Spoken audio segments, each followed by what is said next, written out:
Immigrant. What comes to mind when you hear that word? Criminal? Problem? Human? We often think of immigrants as fleeing from faraway lands, often other continents, a different culture, a different language, a different life.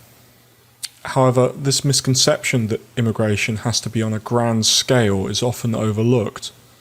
If you've ever moved house or town, perhaps for work or studies or a partner, then you've already captured in some small way what it is like to start anew, to learn to belong again, and to adjust to your new environment.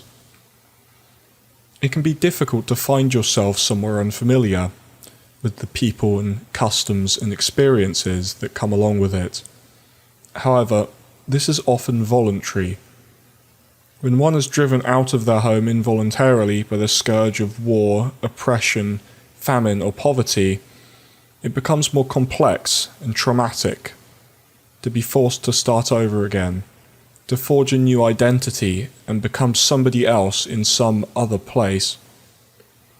That unfamiliarity and alienation is often compounded by those who vehemently believe that immigration is a threat to them, and that immigrants are stealing their jobs, and the reason for their country's problems.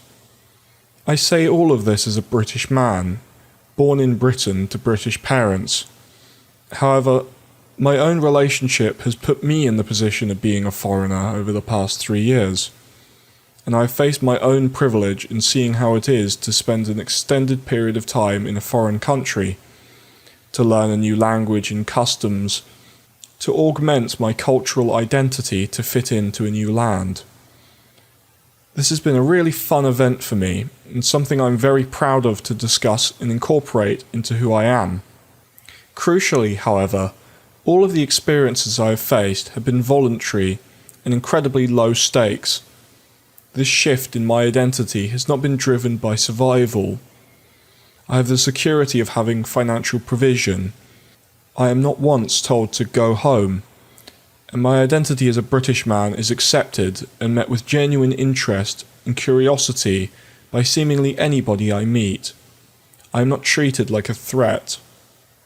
It has humbled me and made me consider how difficult it must be to be forced to enact those changes, that new identity, permanently with no support from anybody else, to risk your own life in doing so and still be received as a criminal.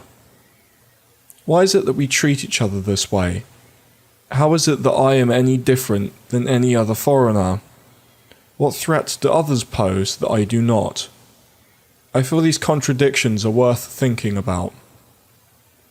Even the treatment of Ukrainian migrants fleeing to Britain and elsewhere has been unimaginably different than refugees who are not given a government-funded sponsor family. My own almost homogenous European identity is quite clearly a component in how I am treated. Large part of the press's ideology of otherness is not directed at me.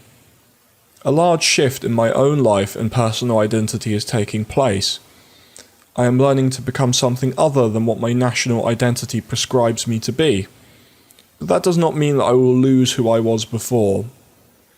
Being British, regardless of how I ever feel about its politics or culture, is something that is a part of who I am, my cultural fingerprint. This is not something I feel can be cast aside on the grounds of galvanizing national hegemony. Identity is a complex and confusing thing, but this confusion should not boil over into hatred. Open hearts, open borders.